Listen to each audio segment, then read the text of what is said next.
अरे नमस्कार सर जी। अरे नमस्ते नमस्ते रमेश बाबू, कैसे हैं? ठीक है सर। वाह वाह, प्रभु की कृपा है। मतलब काम काज खेती बाड़ी सब बढ़िया चल रहा है?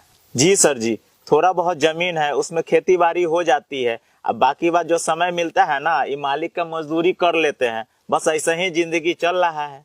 इंसान को जो है ना हर काम दिल से करना चाहिए जी। लेकिन बच्चा सबके पढ़ाई पे ध्यान नहीं दे रहे हैं आजकल आप। जी, स्कूल तो जाता ही है और ट्यूशनों लगा के रखे हैं।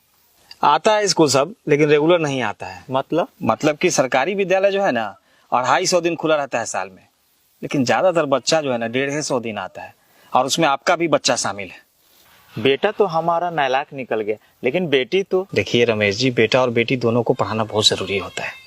अच्छा रमेश जी, एक बात बताइए, यदि कोई जानवर आपका आवारा निकल जाए तो क्या करते हैं? उसको खुला छोड़ देते हैं? अरे नहीं सर, उसको नाथते हैं, मतलब सीधा करते हैं। मतलब कि जानवर को सही करते हैं जिसके साथ आपको 5-10 साल रहना है, लेकिन बेटा को सही नहीं करते हैं जिसके साथ आपको पूरा बुढ़ापा बिताना है। और आपकी बेटी तो पढ़ने में भी तेज है, लेकिन उसको आप लोग घर के कामकाज में फंसा के रखे रहते हैं। हम लोग किसान हैं सर जी, खेती बाड़ी का भी काम काज रहता है। अरे उस काम में आप लोग बच्चों की मदद सुबह शाम या छुट्टी के दिन में भी तो ले सकते हैं, है कि नहीं? ये तो हो सकता है। और सबसे आश्चर्यजनक बात बताएं जी, आपके टोले में अगर किसी एक घर में शादी हो रही हो तो पूरे टोले के बच्चे 4-4 दिनों तक स्कूल नहीं आते हैं। क्या कह रहे हैं सर जी? लीजिए, आपको ये भी नहीं पता है कि आपके बच्चे कब स्कूल जाते हैं और कब नहीं जाते हैं। अच्छा ये बताइए, गेहूं के बीज को सिर्फ खेत में गाड़ दिया जाए तो फसल तो बहुत बम्पर होगी।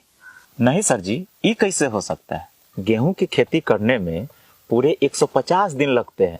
पहले बुआई करना होता है, फिर पटवन करना होता है, फिर खाद मारना होता है। पूरा सेवा करने के बाद फसल होती है। बच्चे भी पौधों की तरह ही होते हैं, सिर्फ स्कूल में एडमिशन करा देने से पढ़ाई नहीं कर लेते। आपको ये व्यवस्था करनी पड़ती है कि वो रेगुलर स्कूल जाएं, उनके पास किताबें हों, पोशाक हों, और वो घर पे भी सुबह शाम पढ़ाई करें, तब जाकर के उनकी पढ़ाई कंप्लीट होगी। नहीं तो आधे अधूरे तैयार फसलों की तरह उनकी पढ़ाई भी आधी अधूरी रह जाएगी। वो तो ठीक है सर जी, लेकिन हम सोचते हैं कि न रोज जाएगा तो कहियो कहियो चल जाएगा, जे ही कुछ सीख जाएगा। आप समझे नहीं रमेश जी। अच्छा ये बताइए कि यदि किसी बच्चे को पहले 1 से 20 तक का गिनती सिखाया जाए और फिर सीधा 80 से 90 का गिनती सिखाया जाए, या पहले 2-3 का पहाड़ा सिखा दिया जाए और फिर सीधा 17-18 का पहाड़ा सिखाया जाए, तब तो बच्चा गणित में पंडित हो जाएगा, है ना? ये कैसे होगा सर जी? जी ठीक उसी तरह यदि बच्चे 2 दिन स्कूल आएंगे और 2 दिन नहीं आएंगे तो उनकी पढ़ाई पूरी तरह से नहीं हो पाएगी, क्योंकि वो आधा एक पाठ का पढ़ेंगे तो आधा दूसरे पाठ का पढ़ेंगे। इसीलिए तो हम ट्यूशनों लगा रखे हैं। अच्छा ये बताइए, 8 कट्ठा खेत को पटाने के लिए कितना देर पंपिंग सेट चलाना पड़ेगा? वही 3-4 घंटा।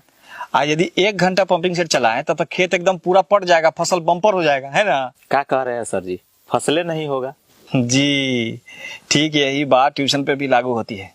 ट्यूशन सिर्फ 1 घंटे का होता है, जिसमें स्कूल में पढ़ी हुई बात का रिवीजन हो सकता है, लेकिन स्कूल जो होता है वो 7 घंटे का होता है। उसमें हर विषय की अलग अलग घंटी होती है, अलग अलग शिक्षक होते हैं, हर पाठ को बहुत ध्यान से धीरे धीरे करके पढ़ाया जाता है, तब जाकर के बच्चे को समझ में आता है। लेकिन उसके लिए बच्चे को स्कूल रेगुलर आना होता है। सॉरी, लगता है कि हम आपको भाषण दे दे करके बोर कर दी, है ना? अरे नहीं सर जी, आपने तो मेरी आंखें खोल दी। जब हम लोग अपना पालतू पशु पौधों सबका इतना ख्याल रखते हैं तो अपने बच्चों का ख्याल क्यों नहीं रखेंगे? वैसे कहते हैं ना सर जी कि पूत सपूत तका धन संचय और पूत कपूत तका धन संचय। बहुत बहुत धन्यवाद सर जी। अब मेरा बच्चा रोज स्कूल जाएगा, ये वादा है खुद से। बहुत बहुत धन्यवाद जो आप मेरी बात को समझे। अच्छा मैं चलता हूँ। जी प्रणाम। प्रणाम।